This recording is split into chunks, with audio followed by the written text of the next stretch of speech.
Welcome to the Becks, a podcast that explores multimedia horror with host Becky and Sydney. Join us as we talk about movies, books, video games, music, and much, much more.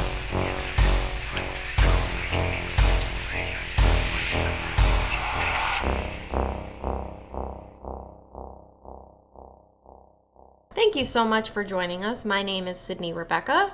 And my name is Rebecca Snell. And today we are talking about Creep, the 2014 film. Was it 2014? Yes. Is that old? Yeah. Oh, yeah, I think I remember when I was looking stuff up. Okay, I thought, it's 10 just years barely old. over 10 years. It's not Yeah, bad. but it just seems... Y'all, we are so sorry it took us so long to update this podcast of ours. We're in season 2 now. That's crazy. Season 2. Episode 1. Is this episode 1? Yeah, it will be. Yep. With all the holidays, everything fell when we usually record. And then bad time. Sydney was sick, and then I was sick, and It's just not been very serendipitous for us to be able to But we have a record. plan to make sure that we don't fall behind anymore, so. Yeah, we're going to do some super recording. Like, we're going to be in the studio for hours, slaving away. Yeah. That's what we're doing. So that way, if we get sick or holidays or whatever circumstances, we have some backup episodes we can just have edited and ready to shoot out into the void. How have y'all been? Good? Is that how you been? Did you have good holidays? Comment down below when we upload this. You can comment directly on Spotify now. Oh, can you? Yes. That's awesome. If you hear little clickety-clicks, my son's girlfriend's dog is wandering around. If we leave her outside, she howls like a little wolf. So we let her in, but she's clickety-clicketing. So I apologize. Well, Creep, 2014. It stars 2 people. There is a brief voice role from a third person, but it really is just the main 2 people. The director, Patrick Bryce, and this was the first movie he ever directed. So he plays Aaron, and then Mark Duplass, who plays Joseph, and yeah, he's the creep. Yeah, he is. So this is a found footage film. You had seen it a few times. Yeah. So how did you learn about this movie? Lauren and Keegan. Really? Yeah, it's one of Lauren's favorites, and she told Keegan about it, and then they both told me you should watch Creep. And I was like, huh? So I watched it by myself, and I was freaked out. I'm not really into found footage, you know that. Mm-hmm. I really like the one about the haunted house. What one was that? Hell House. Hell House. I love that one. I don't enjoy many of them, but this one I watched, and it was just so... It could really happen. This is creepy, although I would hope that someone wouldn't be as dumb as this guy was. Well, we're gonna get into that because I think there's a reason why Aaron kept staying around and like didn't acknowledge any of the red flags in any meaningful way until it was way too late. Red flags? Okay.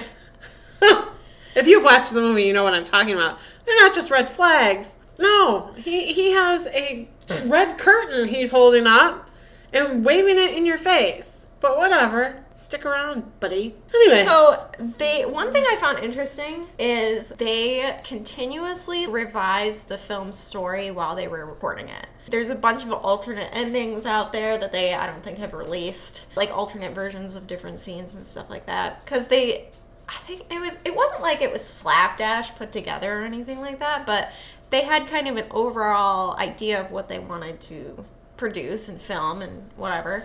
Because Bryce, the director, he drew a lot of inspiration from his own experiences on Shut Up, Demon! She looks like a demon. A cute demon.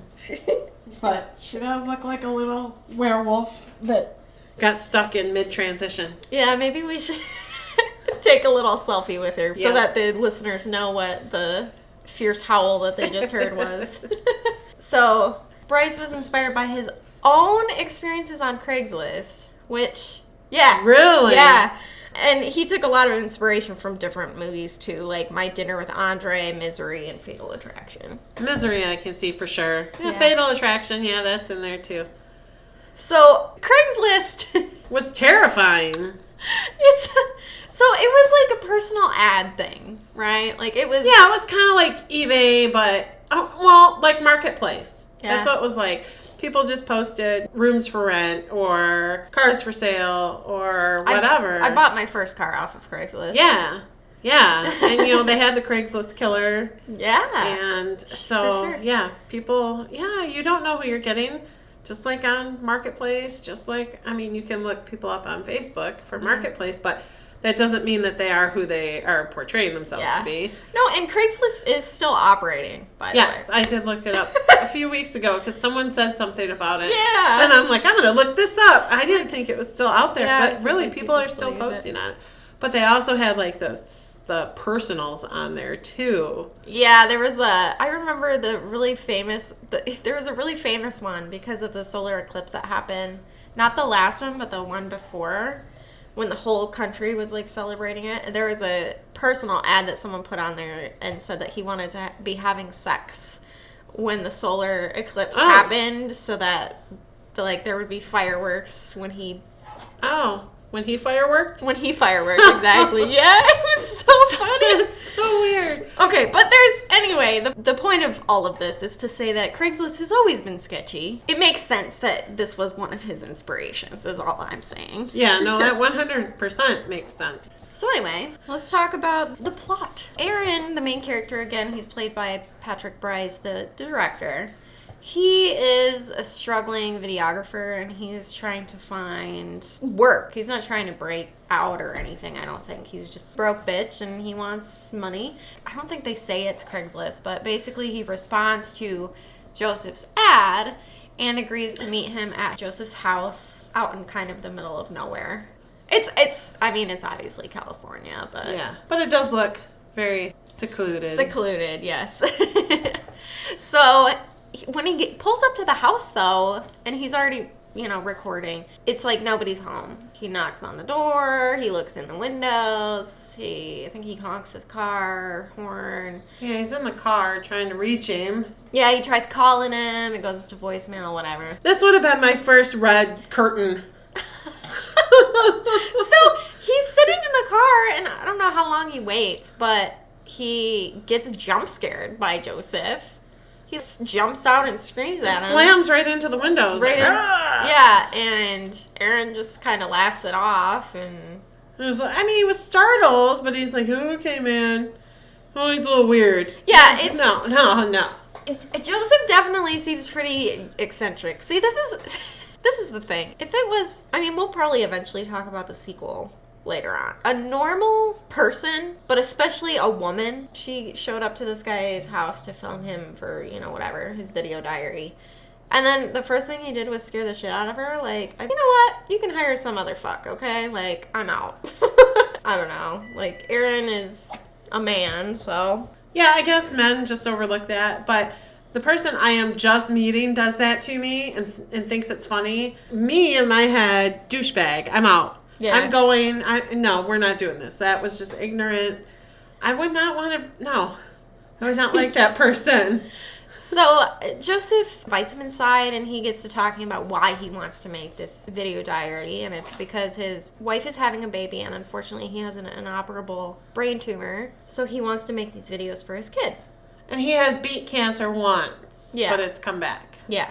As an audience member, this is a horror movie, and you know that it's going to, be turned upside down or whatever, but it is, a genuinely kind of a moving scene when Joseph is telling Aaron about his experiences and why he wants to do this or whatever, and you're like, okay. And you can tell that Aaron is taken in by this as well. Well, he feels bad and sad, and, probably thinking, this is going to be a great film. I'm really doing something good. Yeah.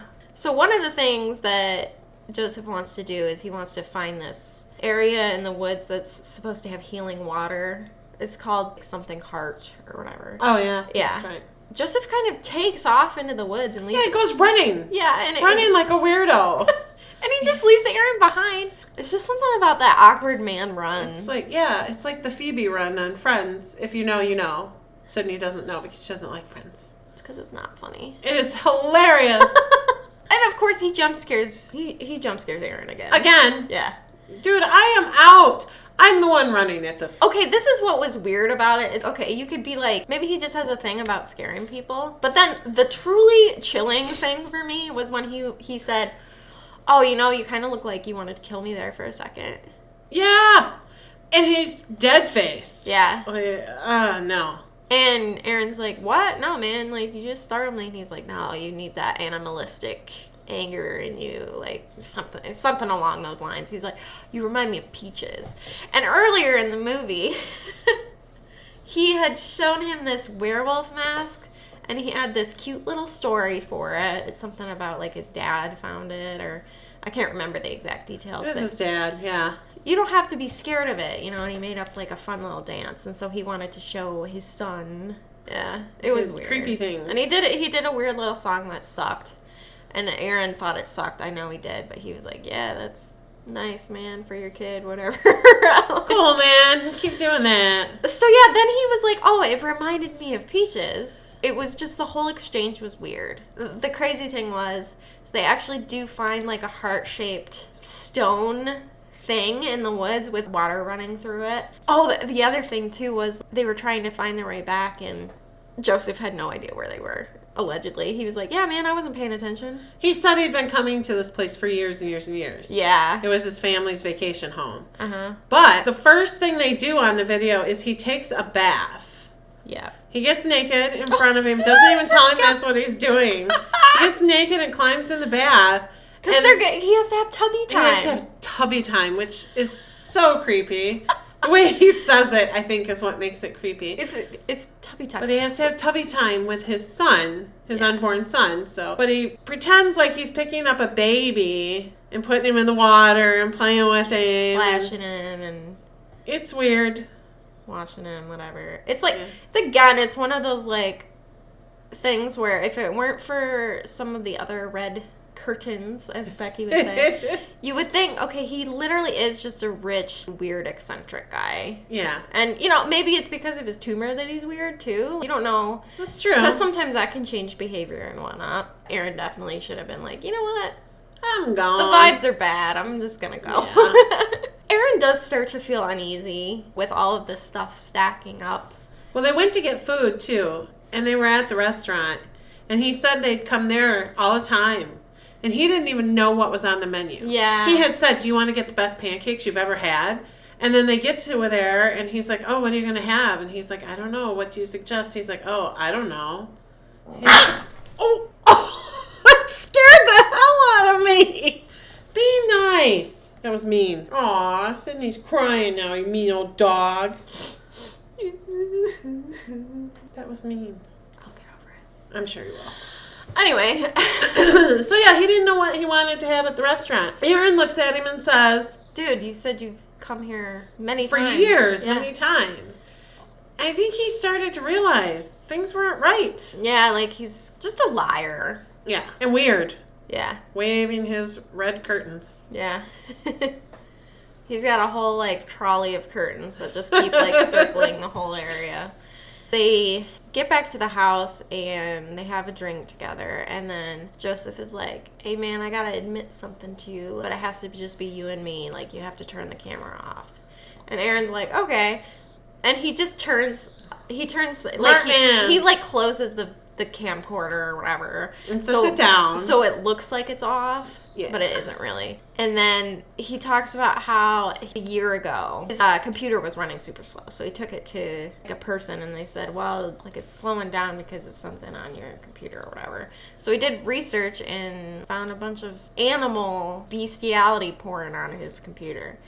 And it was just him and his wife. So he's like, I wasn't looking at the weird animal porn. Like, it had to have been my wife. It was fucked up. So they come up to the cabin that they're at right now. He and his wife do. And he says he gets called into work. And he doesn't really. But he leaves and puts on the mask. Yeah, the werewolf mask. The Peaches mask. That really, if it's like a family heirloom his wife should know about. It gets weird. This is so weird. Yeah. He breaks into his own house a couple of hours after he leaves and ties his wife up and has sex with her. Basically, he says he rapes her. Yeah. As an animal. Yeah. And he said that after he was done, he just snuck back out the window. And they never spoke of it. Yeah. He pretended like he got home from work and asked his wife how her night was, and she was like, oh, it was fine, or whatever. But he said that she like really enjoyed it. Like she had like an animalistic joy from it or something. And it's okay. And at this point, Aaron is like, all right, I'm going to peace out now. Yeah, I think I need to leave. Because he wants him to stay for a drink. And he's like, no, I think I'm going to go, blah, blah, blah. He did agree to one drink. And after he talked him into it. Yeah. And he tried to leave, and he couldn't find his keys. And so he's trying to find his keys, and Joseph is like, it's not a big deal, man. Just stay the night. You can leave in the morning. Dude, my keys are going to be, if I ever was in a situation like that, this is the second movie we watched where the keys disappear and they're stuck. Oddity was the first one, and now this one. So if I go anywhere, I am going to sew my keys to my body. Nobody taking them away from me. It's a reasonable response. So he drugs Joseph. Yeah, Aaron drugs Joseph. Yeah. Woohoo, go Aaron. Which is so interesting to me. And this is why I think that there was a reason why Aaron didn't leave, even though there was a bunch of red flags, until it was culminated into almost a fight. Aaron's fucking weird as hell, too. And he's lonely. I think he saw something in Joseph that he related to, and that's why he eventually was too disturbed and, ran away. But he's kind of obsessed with Joseph in a way. He could just leave until he can't. Truth, I guess. And it's like how people say you can't turn away from a train wreck. I mean, how many times do we watch things that we know are going to not be great, but we're going to stick around and see what happens here. Right. No, that's a good point. It's not a good thing. I think it's human nature to be curious, and curiosity killed the cat. So. Well, okay, so this is my question, is if you were in Aaron's situation, and you, for some fucking reason, stuck around just as long as Aaron did, would your first idea be to drug Joseph so that you could try to leave? Well, it wouldn't be my first idea, but I can certainly tell you if I did, I would not have stuck around as long as he did after drugging Joseph. When I knew he was out, I'd be running down the road. Yeah. Period. But when I first watched the movie, that really gave me pause, because him drugging Joseph is a weird choice, I feel. Maybe that's all he had access to, where he felt that he could actually control the situation. He at one point has access to Joseph's phone, and he doesn't use it to call the police. He answers the phone. That's what I'm saying. That's why I'm saying he drugged him. He goes to get his phone. It starts ringing, so he freaking answers it? Yeah. No. I am out in the driveway running, calling 911. Yeah. That's what I'm doing. He ends up having to get his car towed anyway, so it's like, whatever. So he drugs Joseph. He waits until Joseph is asleep. He looks for his keys, and he can't find them. And so he finds Joseph's phone, and as soon as he gets it, starts ringing super loudly. Of course. And so he runs to the bathroom and answers it, and it's Angela. She's like, who is this? And he's like, it's Aaron. I'm the videographer. Your husband hired me to film stuff for your baby or whatever. And she's like, what? She's like, Joseph is my brother. You should probably... Leave now. Leave. Get out of that house now. Where are you? And he tells her, and she's like, you need to leave. Yeah.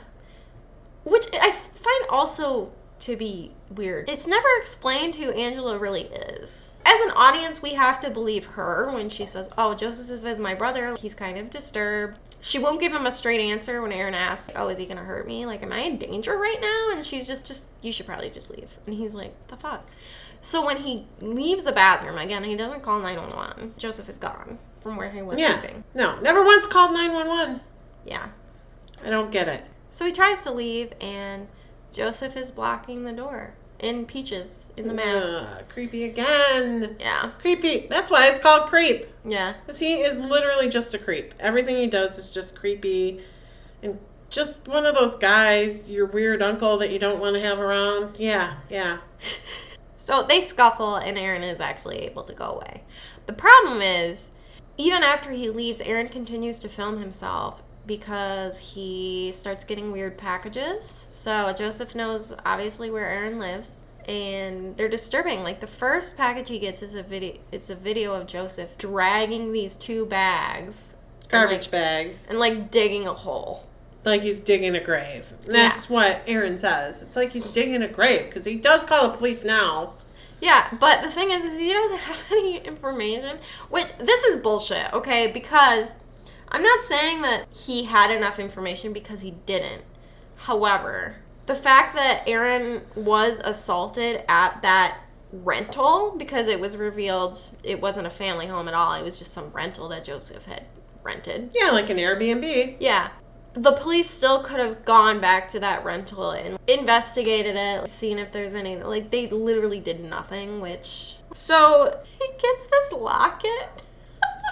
This part killed me. I know it's horrible. Oh, the locket? Oh, yeah, my God, yeah. I know it's horrible, but he gets this stainless steel locket, and on one side is Joseph, and on one side is Aaron. and like they're a couple. And it has their initials engraved. Yeah.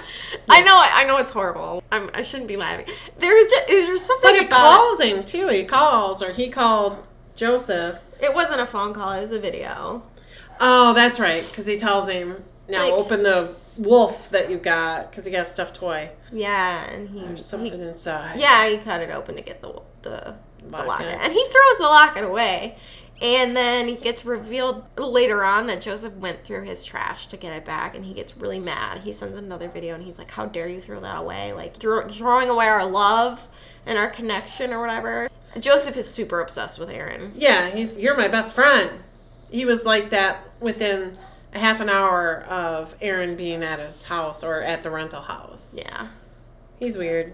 And again, it's, maybe he's just sentimental because, he's going to die or whatever. Joseph at one point does break down and is like, I don't want to die. And he's crying, and Aaron hugs him and is like, it's kind of like an emotional scene. And it's just weird because as an audience, you're getting as much information on the situation as Aaron is. So, like, you can kind of understand why Aaron is like, oh, feel bad for him. He's lonely. He's dying. He's never going to meet his kid, whatever. Yeah. So there are emotionally poignant moments, but it's just there's so much fucked up, weird, creepy things that happen at the same time that it's okay.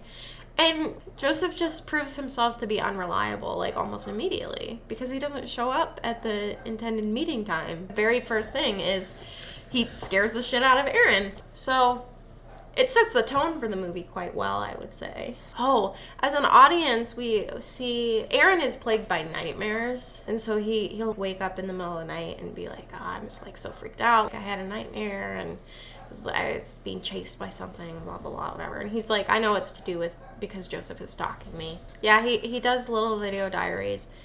At one point, the camera turns on, and it's Aaron sleeping in the bed because Joseph snuck into his house.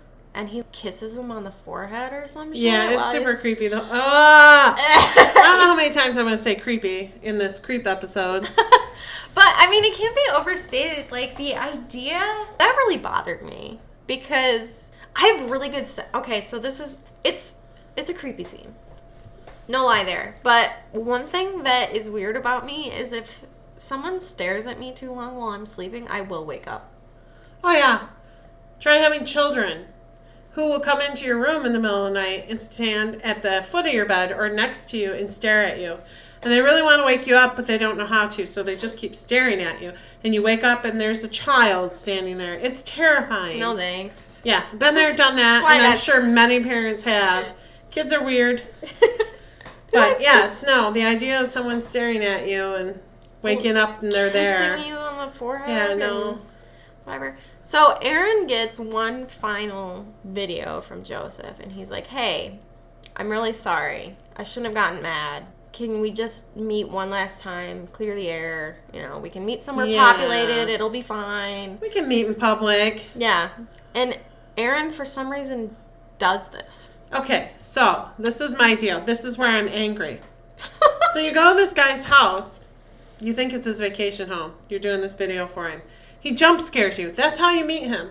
Then he proceeds to jump scare you multiple times. Then he steals your keys.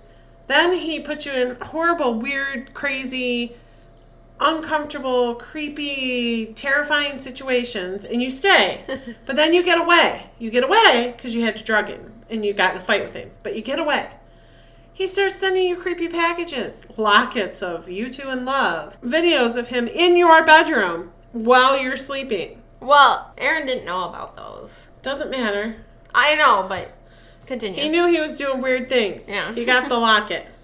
He knew where he lived, and he did wake up the one night because he heard someone and was freaked out. Yeah. So he knew he was there. He He felt it. he fucking told himself that it was raccoons as well. Yeah, well, he knew better. So all these creepy things, you're getting these these videos, you're getting the stuffed animal with the locket inside, you're getting all this crazy shit. He basically kidnapped you, you know this, and he says, let's meet. Mm-hmm. And you go alone? Yeah. I would have taken a friend or called the police. I surely would not have met him in a park by myself. That was a big park. It's a big park. Yeah. There's lots of open space there. I wouldn't have, no. Meet me in a restaurant that is extremely populated. Mm-hmm. That's where we'll meet. Yeah. But no. Aaron says, meet me at this park. Or whoever chose the park spot. Yeah. Joseph did. Yeah, of course. Which, why You're would going to you- go where Joseph says to meet him? Yeah, exactly. That's the other thing. Like, you can't trust that bitch. Meet him at the restaurant that you guys went to. Anyway, so he agrees to meet him. He tells him, I have the cops on speed dial. And then he sits in this park bench, and at first he's just looking around, being weird, and he's being appropriately paranoid, I would say. But then he just stops caring and doesn't look around or whatever. Yeah. And Joseph sneaks up on him. Not only does he sneak up on him, he literally does a little dance behind him. Yeah. And He has the Peaches he mask. has the Peaches mask on. He has a trench coat on. Yeah. That he pulls an axe out of. And he's behind him for quite a while. Yeah. And he's totally oblivious. Nope. Mm-mm. And then he just, Splits Joseph's head open. with the axe. Yeah, Joseph splits Aaron's head open with the axe. Yeah. And he does it several times. Yeah. And it's just like this picturesque park. The sun is shining. There's a beautiful lake. You can hear birds. And then there's just this brutal murder that happens. And you can't hear it because the camera's very, very far away. Yeah. So there's no sound, just you can hear the thunk of Yeah. the axe. Yeah, which is pretty visceral. Yeah. And then it cuts to Joseph recording himself. And he's like, why didn't you turn around, Aaron? Like, you should have turned around. Like, you didn't trust me. And he's like, this is why you'll always be my favorite. Because you thought that I was a good person. Deep down inside, you trusted me. My favorite. Do you hear that? Yeah. And then he takes the tape out and he labels it and puts it on a shelf that's full of other names. And this one says Aaron in it. And he draws a heart after it. And the movie ends with him answering the phone. And he answers it as Bill because he's hired someone else for something. Yep. And there is a creep too, right? I haven't seen that one. There is, yeah. And then Keegan told me that there's a new series, The Creep Tapes. Yeah, that's on Shudder. So I haven't seen that yet either. No, I haven't seen that. I've seen the second one and I thought it was really good. It's I'll have to a watch it. female protagonist this time. Oh. But she's also super crazy. So that, again, this is why I want to kind of emphasize Aaron may not be a murderer or whatever, but he's not normal by any means. I genuinely think he was a lonely and weird and deeply messed up person. And that's why he stuck around for as long as he did. And there's just something about it. And I don't know if it was on purpose or what, but there is just subtext there that I picked up that is... Because Aaron had no reason to trust Joseph at all. He was scared of him towards the end, and he didn't turn around. He didn't face the rest of the park. Yeah, no, there's no way. There's no way. I just don't think that Aaron was a totally normal person because of that. I can tell you, when I'm at a place like that, sitting on a bench, I sit sideways. I don't put my back up against the bench so I can see all around me because I don't want anybody walking up behind me that I can't see. It freaks me out. Yeah. So I'm always scanning and looking around and making sure that I'm good, let alone meeting a psycho that you know is psychotic. You know this. And you just sit there with your back. Oh, I'm going to relax and watch the lake. Well, not for long. There's just some weird choices that were made by every person in this movie. Red curtains. And again, we never learn who Angela is. Is she his sister? Is she his girlfriend? Is she his wife? I think she's probably his sister. But then why doesn't she ever call the cops on him? This is the thing, is if I suspected my brother was murdering people, you know what, never mind. Exactly. No, okay, I get it. No, I'm just kidding. Exactly. I would definitely do my civic duty as a good American and turn my family in to the government. she says with her fingers crossed behind her back. But you can't prove that because this is just a audio recording, so. So, one other thing I want to mention that I love about this movie is that it's just barely an hour and 20 minutes long. It's the perfect length. Oh, yeah. Like movies used to be. No. So, I've watched 2 horror movies within the past week. I watched Smile, the first one, and I watched Alien Romulus. They're both 2 hours long. And both movies do not need to be 2 hours long. I even really liked Alien Romulus. And when I thought the movie was going to end, it had another 20 fucking minutes. Yeah, no, I agree. They could have ended it much earlier. Well, they just needed to cut some other shit out. And it would have been, like, they didn't have to cut out the story parts of it, but they could have fucking condensed it a little. Jesus. And Smile was boring. But we'll talk about that. I just feel like unless your movie is intellectual or it's like a gothic horror movie, there's no reason for it to be more than an hour and a half long. There just isn't. Sweeping atmospheric movies, you know what I'm talking about? Like the original Dracula. Yeah. It made sense that it was as long as it was because part of the storytelling was the sets and the atmosphere and the ambiance and, you know, stuff like that. So it made sense that it was as long as it was. Plus the original novel is like 1,000 pages. Yeah. But I feel like with those 2 aforementioned movies, they just didn't. Horror movies do not need to be 2 hours long. I'm sorry. They just don't. They need to fucking pack their punch and leave. That might be a controversial opinion, but not every fucking movie needs to be. Movies used to be 90 minutes. That was the average, always. No. And although some needed a little more, most were good for the 90 minutes. Yes, I think Titanic was the first one that was, oh my God, it's 3 hours long or whatever. Although that was a very good movie. Everything was told in it. But there are some that go on and on and on. And yes, you could have ended it much sooner and got your point across, and it would have been a great movie, and I wouldn't have kind of lost interest and been looking at my phone for part of it. Right, yeah. Even with Alien that I really liked, I was looking at my phone sometimes, and I'm like, I need to pay attention. And you do need to pay attention to that one, because things change quickly. Yeah, they sure the fuck do. But we'll talk about both of those movies in different episodes. But yeah, this is a great movie.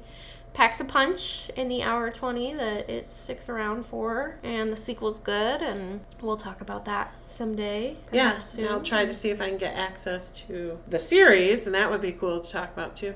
Yeah. We could do an actual series with us where we talk about the episodes and go through. Talk about each. Yeah, that's a cool idea. I like that. We have many things planned. We are, again, going to a convention, the Oddities Fest in Flint in June 21st and 22nd. So look out for that. We have to plan our little speeches and buy poster boards and do things like that. And rumor has it the original Michael Myers is going to be there. The actor that played Michael Myers. Yeah. Not Michael Myers that plays on Wayne's World. You know, Michael Myers. Halloween. I just gotta put it all in there. I don't think anyone assumed that it was... Oh, people assume the weirdest shit. Be like Canadian comedic actor Mike Myers is gonna be. You never know. People are weird. Maybe he's just very passionate about oddities. But hopefully he'll be there. Not that Mike Myers. Michael Myers. I will look up his name and know his real name the next time. But he was supposed to be there last year and wasn't able to do it due to scheduling conflicts. They had the man that played Jason, the child, in Friday the 13th. He was there, but we didn't get to meet him. We didn't see him. No, we were so busy. Yeah, we only went for one day. And we thought we would have so much time. We did not. And we didn't have so much time. Like, it gets eaten up so fast. But this time we'll have a vendor table and we'll be doing a presentation at noon on Saturday, June 21st. So, and then we'll be there both days. And then we'll be there both days. For our booth and whatnot. Mingling. Mingling. So, we have lots planned. We're not going anywhere. Sorry for the extended hiatus there for a second. But we're going to get back into the swing of things and going to have a good fucking year. Yeah. Hopefully we're going to expand and reach out and get a bunch more fans and listeners. Thank you so much for joining us. My name is Sydney Rebecca. And I'm Rebecca Snow. And we're the Becks. Today the pod, tomorrow the world.